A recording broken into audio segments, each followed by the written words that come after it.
Dentro do PIBID, eu me voltei muito para a licenciatura. Foi aí que eu descobri que eu gosto de estar numa sala de aula, eu gosto de ser professora.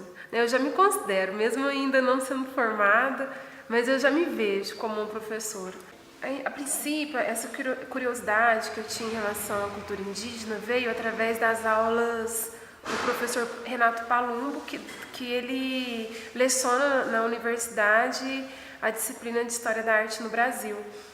E dentro dessa disciplina, ele falou em algumas aulas sobre a cultura indígena. E aí, enquanto ele falava sobre isso foi gerando um desejo de conhecer, de aprofundar nisso, né? Porque nas aulas dele não dava para se aprofundar.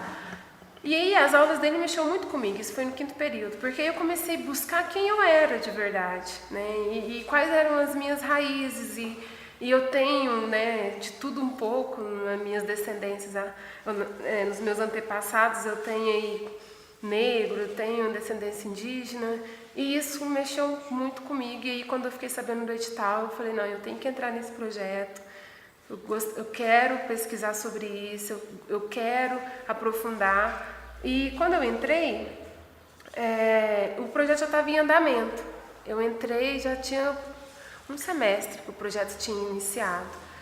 E eu fui pesquisando, né? E o professor, no início, que era o meu supervisor, era o Marcelo, e ele foi me dando referenciais, assim, de livros, de autores, e eu fui pesquisando sobre vários.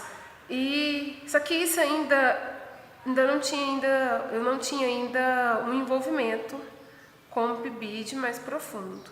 Fui ter esse envolvimento mesmo depois que eu vim para a escola com a Teca.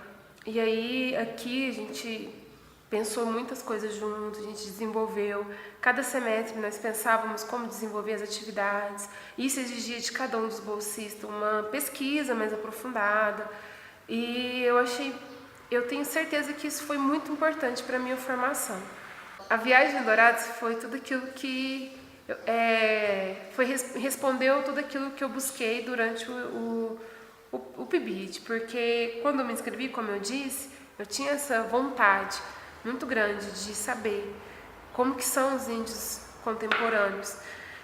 E essa viagem respondeu, porque ao ler muitas coisas, a gente já tinha uma noção, né, que cada etnia trabalha, o que cada etnia desenvolve, o número de população dessas etnias e tudo mais. Mas quando a gente chegou lá, eu levei um choque, porque eu não esperava tanta miséria.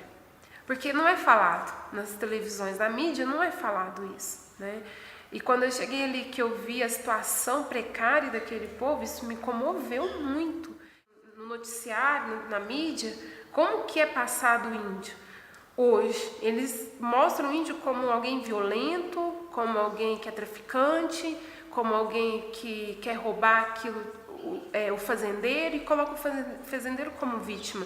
E não foi isso que a gente viu lá em Dourados. A gente viu índio de 14 anos suicidando, porque já é órfão, já não tem pai, não tem mãe. E a gente viu 500 crianças ali que não tem pai, não tem mãe, que moram na comunidade, que a gente não sabe o futuro dessas crianças, né, desses adolescentes. E a gente viu muita tristeza no olhar dos índios mais velhos ali, e isso me marcou muito. Foi o que eu voltei dessa viagem com todos esses sentimentos, e ainda não sei o que vou desenvolver agora com o final do projeto, mas isso marcou.